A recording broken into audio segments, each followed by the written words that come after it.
اور صرف مئی کے اندر ہی 57 بچے بھوک کی شدت سے دنیا سے فوت ہو چکے ہیں اور ہر مہینے اس کی تعداد بڑھتی جا رہی ہے۔ اب مصر کے لوگوں نے جب یہ ظلم و ستم دیکھا تو ان سے نہیں رہا گیا اور ان لوگوں نے غزہ کے لوگوں کو مدد پہنچانے کا ایک یونیک طریقہ اپنایا جو کہ سوچ کر ہماری اور آپ کی آنکھوں میں آنسو آ جاتے ہیں۔ دراصل مصر کے لوگوں نے جب کہ دیکھا یہاں تو غزہ کے اندر کسی طریقے کا سامان اور امدادی مدد لے جانے سے روکا جا رہا ہے تو ہم کیا کریں، کیونکہ جس کے دل میں بھی انسانیت ہوتی ہے تو وہ مدد کرنے کی ضرور سوچتا ہے۔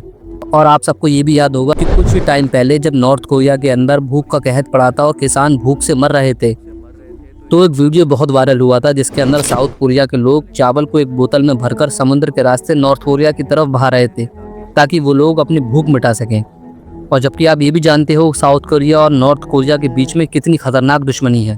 لیکن ہم نے دیکھا کہ ان لوگوں نے سب سے پہلی ترجیح انسانیت کو دی اور بالکل اسی طریقے سے مصر کے لوگوں کو بھی اور کوئی راستہ نظر نہیں آ رہا تھا تو انہوں نے اپنی ان لوگوں کی مدد کرنے کے لیے، ان غزہ کے مظلوم لوگوں کی مدد کرنے کے لیے مجبور ہو کر راشن کا سامان، کھانے پینے کا سامان، دوائیاں اور چھوٹے بچوں کے ہاتھوں لکھے ہوئے خط جس میں دعائیں موجود تھی اور معافی نامہ موجود تھا، بوتلوں میں بھر کر سمندر کی لہروں کے بیچ میں بہا دیا، اس بھروسے کہ کاش یہ لہریں ان بوتلوں کو غزہ کے ان مظلوم لوگوں تک پہنچا سکیں۔ اب اللہ بہتر جانتا ہے کہ یہ سب کچھ وہاں پہنچ رہا ہے یا نہیں پہنچ رہا ہے، حالانکہ ہم نے ویڈیو بھی دیکھی تھی جس میں لوگ بتا رہے تھے کہ بوتلوں کے ذریعے ہمیں کھانا مل رہا ہے، اب وہ تو اللہ ہی بہتر جانتا ہے۔ لیکن ان لوگوں کے جذبے کا اندازہ لگانے کی آپ کی کوشش کریں، اور صرف مصر کے لوگ نہیں بلکہ اور بھی آرگنائزیشن بھی یہی کام کر رہی ہے،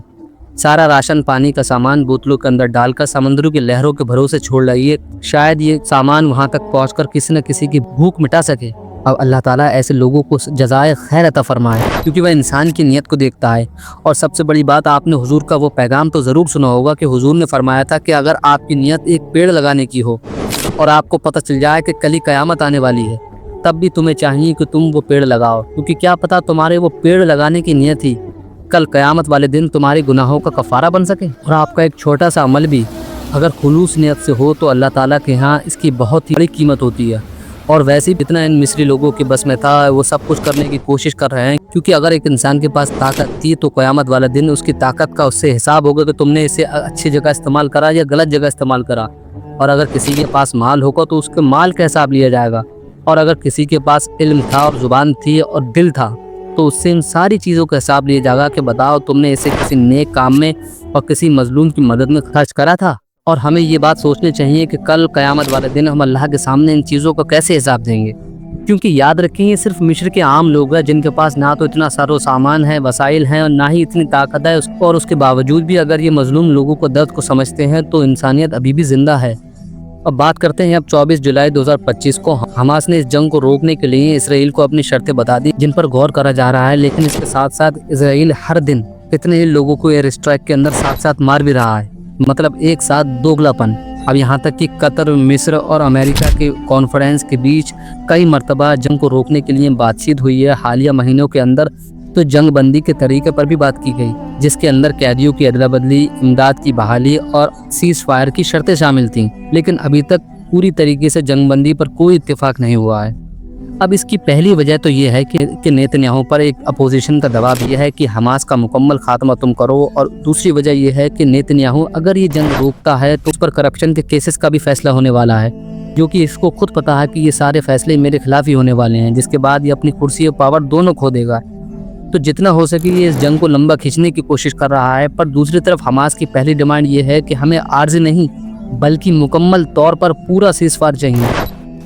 اب صورتحال یہ ہے کہ اگر آنے والے کچھ مہینوں کے اندر جنگ کو نہ روکا گیا اور یہی چلتا رہا تو آنے والی اور کچھ سالوں میں اور زیادہ نقصان ہوگا، جو کہ اب تک تو ہو چکا ہے۔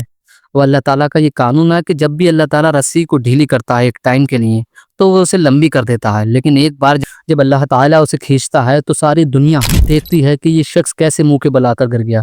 اور اس شخص کا نام و نشان بھی نہیں رہتا۔ اب وہ وقت لگتا ہے کہ زیادہ دور نہیں کہ دنیا اب تک جنہیں دہشت گرد سمجھ رہی تھی، اب جا کر ان کو احساس ہو رہا ہے کہ اصل دہشت گرد تو اصل میں کوئی اور ہی ہے، اور وہ قوم جس نے مظلومیت اور نسل کشی کا رونا روک کر یہ ملک حاصل کیا تھا، آج وہی کچھ دوبارہ سے یہاں پر ایسے دورہ رہی ہے۔ پر میرے بھائیوں اور بہنوں، ہمیں کبھی بھی امید نہیں ہارنی چاہیے، کیونکہ ہر چیز کا خاتمہ ہوتا ہے، اور انشاءاللہ اس ظلم اور زیادتی کے بعد بھی اچھا وقت آنے والا ہے، کہ قرآن پاک کی صورت ہے فَإِنَّ مَعَ الْعُسْرِ يُسْرًا إِنَّ مَعَ الْعُسْرِ يُسْرًا، ہر مشکل کے ساتھ آسانی ہے۔ اور اللہ تعالیٰ سے دعا ہے کہ اللہ تعالیٰ ہمیں سمجھنے کی اور نیک عمل کرنے کی توفیق عطا فرمائے اور ہمیں انسانیت کا ساتھ دینے کی توفیق عطا فرمائے. آمین.